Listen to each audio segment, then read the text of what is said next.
protezione cerchiamo rifugio, Santa Madre di Dio.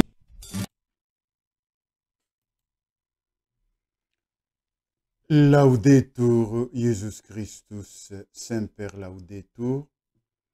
Mes frères et sœurs, je vous parlerai aujourd'hui de la délivrance.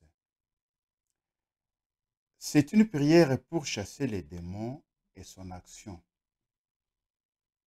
Cette prière peut ressembler à un exorcisme, mais ce n'est pas un exorcisme public de l'Église qui est, lui, un sacramental. La délivrance est une prière exorciste privée qui s'est faite selon des critères précis et pas n'importe comment, mais au nom et par l'autorité de la royauté du Seigneur Jésus-Christ dans la vérité de l'Esprit Saint. Et pas seulement avec les mots, mais par l'action de l'Esprit Saint. Elle peut être faite par un prêtre ordinaire, c'est-à-dire non exorciste, ou un laïc de l'Église ayant une vie religieuse confirmée. Donc un laïc qui n'a pas une vie religieuse confirmée, il ne peut pas s'hasarder dans la prière de délivrance. Cette prière consiste à chasser le démon en coupant des liens d'origine démoniaque. Il faut savoir qu'en la matière, il y a de tout et du n'importe quoi et que cela peut être traumatisant pour des personnes psychologiquement fragiles. Tous les soi-disant exorcismes faits par des marabouts, des médiums, des mages, des sorciers, et j'en passe, sont faits par le démon et en son nom. C'est-à-dire que les personnes invoquent d'une façon ou d'une autre les démons, chefs qui chasseront les premiers, et cela fera croire à une délivrance. Mais en réalité, la situation sera pire après qu'avant et nécessitera de voir un prêtre exorciste. C'est Dieu le seul et unique exorciste en réalité.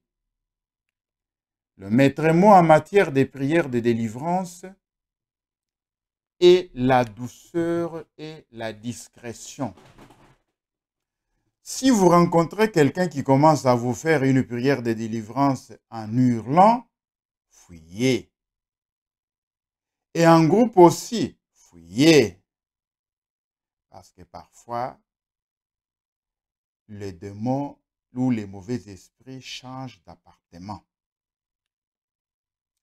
N'importe quel baptisé pratiquant peut faire ces simples prières pour le bien de ses frères et sœurs qui souffrent et qui le demandent ou pour lui-même.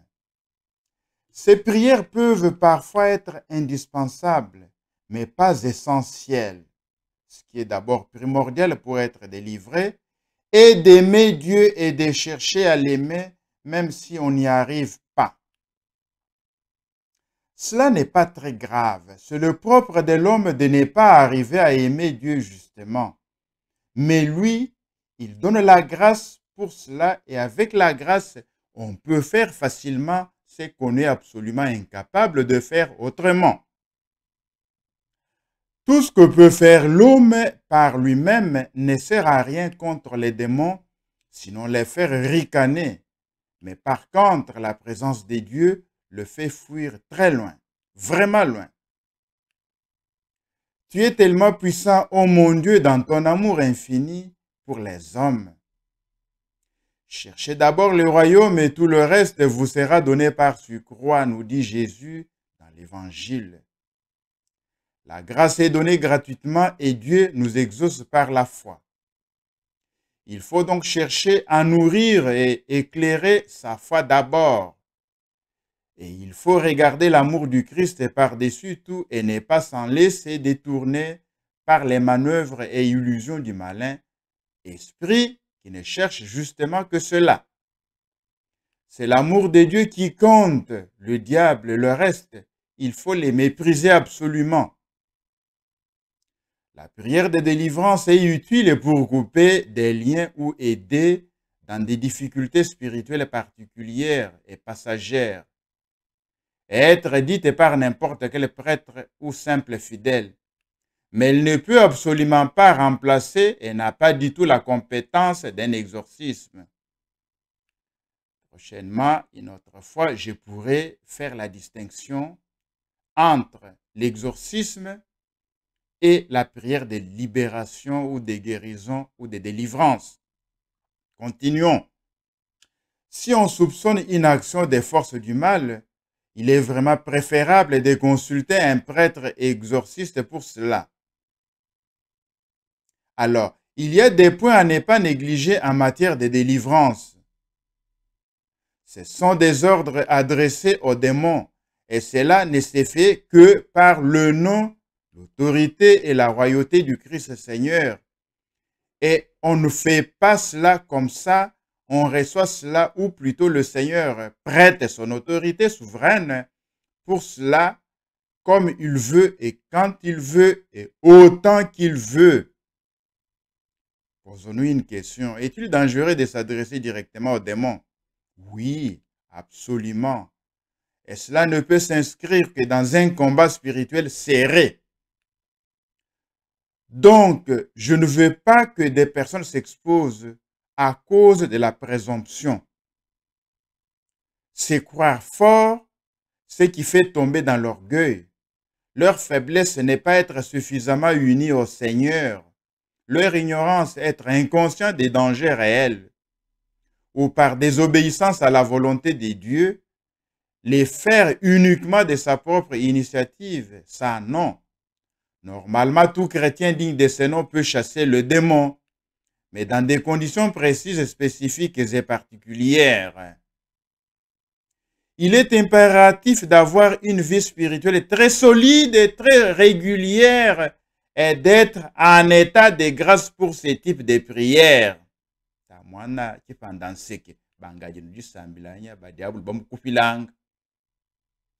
Chasser les démons, proclamer l'évangile, guérissez les malades, dit Jésus dans l'évangile. Et c'est donc la mission de l'Église, donc de tout chrétien. Les chrétiens ne sont pas seulement des témoins, mais aussi des combattants. Chasser les démons. La vie spirituelle est un combat, et faire vivre le Christ en soi revient aussi à chasser les ténèbres en soi.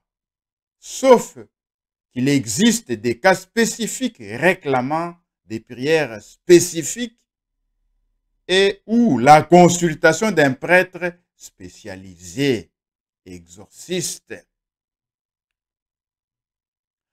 On ne fait jamais ces prières par soi-même et de sa propre initiative, mais c'est l'Esprit Saint lui-même qui les fait à travers nous.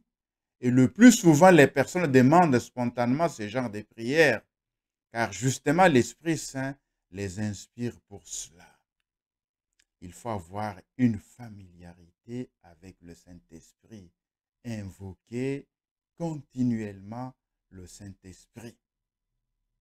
Ce type de prière ne peut se faire que dans et par la foi, sinon c'est absolument inefficace, parfois dangereux.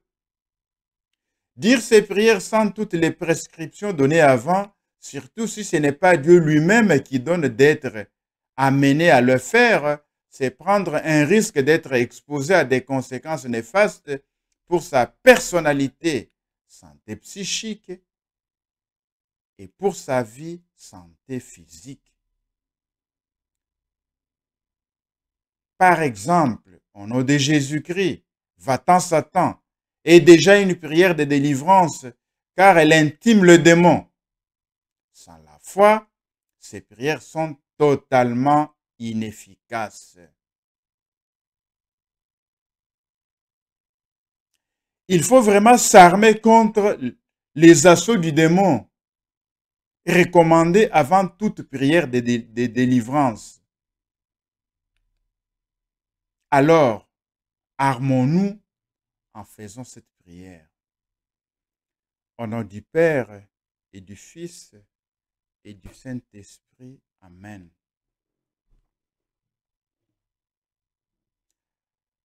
Notre Père qui est aux cieux, vous êtes mon refuge et le rocher de mon salut. Rien ne vous échappe de ce qui m'arrive. Je suis votre serviteur et je porte votre nom. Je vous remercie de m'avoir donné le casque du salut. C'est dans votre Fils Jésus que je suis ce que je suis. Rien ne pourra jamais me séparer de votre amour. Je vous remercie de pardonner mes péchés et d'effacer ma faute. Je me revêts maintenant de votre cuirasse de justice. Que l'Esprit Saint scrute et mette au grand jour toute stratégie des ténèbres dirigée contre moi. Je saisis le bouclier de la foi pour me tenir debout dans la parole de Dieu qui me dit, c'est pour détruire les œuvres du diable que le Fils de Dieu apparut. 1 Jean chapitre 3 verset 8. C'est pourquoi Père Saint, au nom glorieux de votre Fils premier-né Jésus-Christ, et par l'autorité qui me vient de mon baptême, je renonce à Satan, à ses séductions et à ses œuvres, quelle qu'en soit l'origine, l'occultisme, spiritisme ou sorcellerie. Et avec la foi que vos pères m'avaient donnée, je proclame que soit abattu tout ce qu'il a fait dans ma vie. Jésus, vous êtes mon Seigneur et mon Sauveur. Vous avez triomphé de lui au désert sur la croix et dans le tombeau, et vous l'avez vaincu pour toujours par votre glorieuse résurrection, scellant ainsi sa fin et son destin. En vous, moi aussi, je triomphe de lui par la puissance de votre saint nom, devant lequel tout genou fléchit au ciel et sur la terre et aux enfers. Philippiens chapitre 2 verset 10. C'est pourquoi, Seigneur, grâce à la puissance de votre nom, je résiste à tous les efforts du démon pour m'accabler, me tourmenter ou me tromper. Et je m'oppose de toutes mes forces à sa tentative de me dérober la joie et les fruits de mon salut par la puissance de votre sang très précieux versé pour moi au calvaire. Je vous demande d'éloigner de moi toutes les puissances des ténèbres qui m'attaquent et m'assaillent, et de leur commander de s'en aller immédiatement là où vous voudrez. Seigneur, en sorte qu'elles ne reviennent jamais plus. Notre Père qui es aux cieux, que ton nom soit sanctifié, que ton règne vienne, que ta volonté soit faite sur la terre comme au ciel. Donne-nous aujourd'hui notre pain de ce jour. Pardonne-nous nos offenses comme nous pardonnons aussi à ceux qui nous ont offensés. Et ne nous laisse pas entrer en tentation, mais délivre-nous du mal. Amen. Je vous salue Marie, pleine de grâce, le Seigneur est avec vous. Vous êtes bénie entre toutes les femmes, et Jésus, le fruit de vos entrailles, est béni. Sainte Marie, Mère de Dieu, priez pour nos pauvres pécheurs, maintenant et à l'heure de notre mort. Amen. Gloire au Père, et au Fils, et au Saint-Esprit, ô Dieu qui est, qui était, qui vient pour les siècles des siècles. Amen. Que le Seigneur me bénisse, qu'il me préserve de tout mal, qu'il me libère, qu'il bénisse aussi tous les miens, tous ceux qui ont un quelconque lien avec moi, au nom du Père et du Fils et du Saint-Esprit. Amen. Laudetur Jesus Christus, Semper Laudetur. La fois prochaine, nous continuerons avec les prières de délivrance. Ça, c'était seulement la prière du début.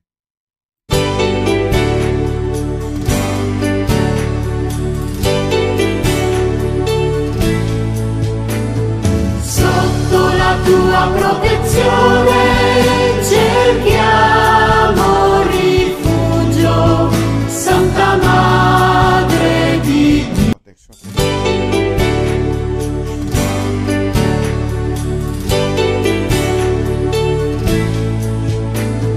Sotto la tua protezione cerchiamo